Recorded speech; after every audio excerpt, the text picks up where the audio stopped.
Hello नमस्कार, बहुत बहुत स्वागत है आप सभी का इस प्लेटफॉर्म पे मेरे यानी पीयूष उपाध्याय के साथ में। जितने भी छात्र बैंक की तैयारी कर रहे थे, वैकेंसीज का तो आपको बहुत बेसब्री से इंतजार रहा होगा। आज की इस वीडियो में हम एक वैकेंसी के बारे में बात करने वाले हैं, वो भी ऐसी जो पैन इंडिया निकली हुई है। तो अगर चैनल पे नए हो सब्सक्राइब जरूर आप कर लो, वरना ऐसी इंपॉर्टेंट वीडियोस आपसे मिस हो जाएंगी। चलिए शुरुआत करते हैं और देखते हैं कौन सी वैकेंसीज हैं, कहां पे निकली हैं, कितनी पोस्ट हैं। सारी इंफॉर्मेशन इस वीडियो में आपको मैं कंप्लीटली देने वाला हूं। चलिए शुरू करते हैं। तो भाई यूनियन बैंक ऑफ इंडिया में ये वैकेंसीज निकली हुई हैं।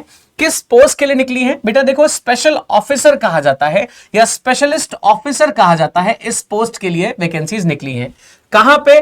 पहली है असिस्टेंट मैनेजर क्रेडिट डिपार्टमेंट में, दूसरा है असिस्टेंट मैनेजर आईटी डिपार्टमेंट में। अब इसमें जो स्केल या ग्रेड है वो JMGS 1 के बेसिस पे है। ये बैंक वालों का अपना टर्म होता है जिसपे ये जज करते हैं, इनकी जो स्केल होती है, रैंक होती है उसको। बात करें अगर बेसिक पे स्केल की, तो आप देख सकते हो स्टार्टिंग ही 48,480 रुपए से हो रही है। तो भाई ये जो बेसिक पे स्केल है यही काफी ज्यादा है। इसमें अलाउंसेस लगने के बाद में ये लगभग 70,000 के आसपास बनती है। और इंक्रीमेंट्स के बाद में या जो 8वां वेतन आयोग लगता है उसके बाद में सैलरी के तो क्या ही कहने। और सबसे अच्छी बात यह है कि टोटल 500 पोस्ट्स यहां पे निकली हुई हैं। अब अगर हम बात करें कि इसमें जो रिजर्वेशंस हैं वो किसको किसको मिल रहे हैं, रिजर्वेशंस के लिए बेटा यहां पे जो पोस्ट दी गई हैं वो कैटेगरी वाइज यहां पे लिखी हुई हैं। SC ST के लिए ये इस हिसाब से, असिस्टेंट मैनेजर क्रेडिट में SC के लिए 37, ST के लिए 18, OBC के लिए 67, EWS के लिए 25, अनरिजर्व्ड यानी जनरल वालों के लिए 103, टोटल 250 पोस्ट हैं। और सिमिलरली असिस्टेंट मैनेजर में भी सेम वही पोस्ट निकाली गई हैं, टोटल 250। अब PWBDS वालों में भी ये थोड़ी थोड़ी यहां पे वैकेंसीज हैं, इनको आप इंक्लूड करोगे तो ये टोटल 500 ही निकलेंगी। चलिए बात करते हैं अब कि इसका जब आप एप्लीकेशन करने जाओगे तो किस डेट से आपको एप्लीकेशन स्टार्ट करना है। बेटा एप्लीकेशन डेट ऑलरेडी स्टार्ट हो चुकी है, 30 अप्रैल से ही एप्लीकेशन स्टार्ट हो चुके हैं और ये रहने वाले हैं 20 मई तक। 20 मई तक आपके पास में समय है, यानी अभी लगभग आपके पास में कुल मिला के 15 दिन के आसपास का टाइम है। तो आपके पास में अच्छा खासा समय है। रात के 12 बजे तक, यानी मान लीजिए 21 तारीख तक फॉर्म भरे जाएंगे। इसको जरूर भर लीजिए। अगर आप बैंक के एस्पिरेंट हैं तो ये बहुत अच्छा मौका हो सकता है। अब बात यह है कि जो इंडिविजुअल बैंक वाले फॉर्म्स आते हैं ये थोड़े से कम बच्चों को पता चल पाते हैं, इसलिए कंपैरेटिवली कंपटीशन इसमें थोड़ा सा कम होता है। इस वजह से इन बैंक के एग्जाम्स को जरूर भरा करिए और चैनल से जुड़ जाइए, क्योंकि ऐसे इंपॉर्टेंट अपडेट्स हम आपके साथ में रेगुलरली शेयर करते रहते हैं। अब इसमें क्वालिफिकेशन क्या चाहिए बेटा? देखो, असिस्टेंट मैनेजर क्रेडिट वाले के लिए जो क्वालिफिकेशन चाहिए, पहले तो एज समझ लीजिए, कम से कम 22 साल आपकी उम्र होनी चाहिए और मैक्सिमम 30 साल होनी चाहिए। और एजुकेशनल क्वालिफिकेशंस में आपने ग्रेजुएशन किया होगा किसी भी डिसिप्लिन में, यानी BSc, BA, BCom कुछ भी चलेगा, किसी भी यूनिवर्सिटी या इंस्टीट्यूशन से आप कर सकते हैं। और साथ में CA, CMA, ICW या CS का आपके पास में सर्टिफिकेशन होना चाहिए। या फिर आपने full time MBA, MMS, PGDBM इसमें से कोई कोर्स किया हो, यानी कि बेसिक इनकी रिक्वायरमेंट्स या तो मास्टर्स चाहिए MBA वाले हिसाब का, या फिर ग्रेजुएशन के साथ में ये कुछ सर्टिफिकेशन कोर्सेज आपको करे होने चाहिए या एग्जाम्स निकाले होने चाहिए। अगर हम बात करें असिस्टेंट मैनेजर की, तो बेटा इसमें भी आपकी जो एज दी गई है ये 22 से 30 दी गई है, मतलब कम से कम 22, अधिकतम 30 है। इसमें भी आपको BE किया होना चाहिए, BTech, MCA, MSc, IT sector में MS, MTech, 5 साल इंटीग्रेटेड MTech की degree in computer science and engineering, यानी कुल मिला के टेक का एक्सपर्ट जो हो जाता है बंदा, उसके बाद ही यहां पे आप अप्लाई कर सकते हो। डिजायरेबल सर्टिफिकेशंस में यहां पे कुछ लिस्ट दी हुई है, वीडियो के नीचे डिस्क्रिप्शन में मैं ये पूरा नोटिफिकेशन ऐड कर दूंगा, आप वहां से इस लिस्ट को जरूर देख लीजिएगा कि किस किस चीज की बेसिकली रिक्वायरमेंट दी गई है। ठीक है, चलिए आगे बात करते हैं। अब अगर हम बात करें कि ये जो एप्लीकेशन है इसमें क्या क्या पेपर्स वगैरह पूछे जाएंगे, पेपर में क्या क्या सब्जेक्ट्स आएंगे, बेटा देखिए कैटेगरी के हिसाब से कुछ छूट भी मिली हुई है यहां पे।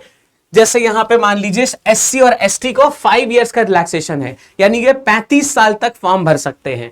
फिर बात करें OBC वालों को, नॉन क्रीमी लेयर को 3 साल का रिलैक्सेशन है, मतलब 33 साल तक फॉर्म भर सकते हैं। हर जगह ही थोड़ा बहुत रिलैक्सेशन मिल जाता है रिजर्व कैटेगरी को।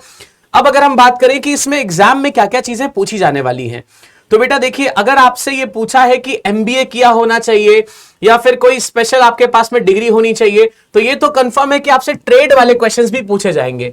तो देखो, पहले पार्ट में आपसे बेसिक वही पूछा जाएगा, क्वांटिटेटिव एप्टीट्यूड यानी कि मैथ्स आपसे पूछी जाएगी, आपसे रीजनिंग पूछी जाएगी और आपसे इंग्लिश पूछी जाएगी, आपसे इंग्लिश पूछी जाएगी।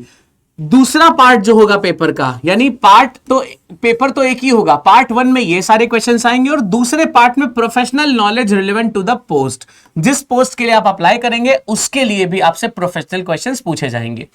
मैथ्स, रीजनिंग और इंग्लिश आपकी 25 क्वेश्चन आएंगे, लेकिन जो प्रोफेशनल नॉलेज है वो आपसे 75 क्वेश्चंस पूछे जाएंगे। अब जो नॉर्मल सब्जेक्ट्स होंगे, मैथ्स, रीजनिंग और इंग्लिश, ये सब एक एक नंबर के सवाल होंगे, लेकिन जो प्रोफेशनल वाला है वो हर एक सवाल 2 नंबर का होगा। आपको कुल मिला के 150 मिनट मिलने वाले हैं, तो 75 मिनट्स दोनों काम को करने के लिए आपको मिलेंगे। ये सारी बेसिक चीजें हैं जो आपको जाननी है। अब बहुत सारे स्टूडेंट्स के मन में एक बात आ रही होगी कि सर हम तैयारी कहां से कर सकते हैं, मुझे बैंक का फॉर्म भरना है लेकिन अभी तक मैंने तैयारी शुरू नहीं की है। तो बेटा एकदम से बैंक का जब आप लेवल देखोगे तो आपको ये लगेगा कि ये बहुत ज्यादा लेवल है। आप एक काम कर सकते हैं, आप थोड़ा सा बेसिक से शुरुआत करें। अब बेसिक से शुरुआत कहां से कर सकते हैं, जैसे किसी बच्चे को मैथ्स के क्वेश्चंस लगाने हैं या मान लीजिए सीटिंग अरेंजमेंट लगाने हैं, बैंक में काफी डिफिकल्ट सवाल आते हैं, अब उस बच्चे को मुश्किल हो रही है, तो इसको आसान करने के लिए आपको सिर्फ एक काम करना है, आपको गूगल प्ले स्टोर पर जाना है और लिखना है LAB। जैसे आप LAB लिखोगे एक एप्लीकेशन बन के आएगी ब्लैक कलर से, उसको आपको डाउनलोड कर लेना है।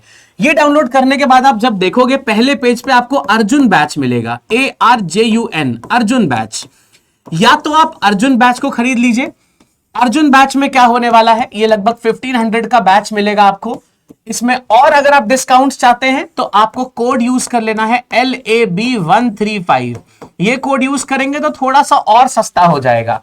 अब इस बैच की खासियत यह है कि यहां पे बेटा हम आपको एकदम फाउंडेशन से पढ़ा रहे हैं, एकदम बेसिक से पढ़ा रहे हैं। तो अगर आपको लगता है कि अभी आप बैंक के लेवल की चीजें नहीं जानते हो और आपको करना ही करना है, तो सबसे बेस्ट तरीका है बेटा आप अर्जुन बैच को ज्वाइन कर लीजिए। अगर आपको लगता है कि नहीं, अर्जुन बैच से सिर्फ मेरा काम नहीं चलेगा, मुझे मॉक टेस्ट भी देना है, बहुत सारी टेस्ट सीरीज भी लगानी है, तो वहां पे सबसे बेस्ट आपके लिए रहेगा महापैक। महापैक एक ऐसा रामबाण है जिससे कम से कम सैकड़ों स्टूडेंट्स क्वालिफाई कर चुके हैं, सिर्फ एक एग्जाम नहीं, मल्टीपल एग्जाम्स। आप चैनल पे बहुत सारे वीडियोस भी देख सकते हैं। तो महापैक एक रामबाण है। अगर आप महापैक अफोर्ड कर सकते हैं, जिसका प्राइस कुछ 4000 के आसपास है, जरूर अफोर्ड करिए, क्योंकि इस टाइम अगर आप इन्वेस्टमेंट करते हो तो ये कहीं ना कहीं बहुत बड़ा रिटर्न बन के आने वाला है। तो महापैक खरीदिए चाहे अर्जुन बैच खरीदिए, आपको कोड सेम यूज करना है LAB135। इसको यूज करिए, महापैक को खरीदिए और साथ में तैयारी को एक्सीलेंट बनाते हैं। इस बार आपको जॉब जरूर निकालनी है। मिलते हैं अर्जुन बैच या फिर महापैक के अंदर। All the best.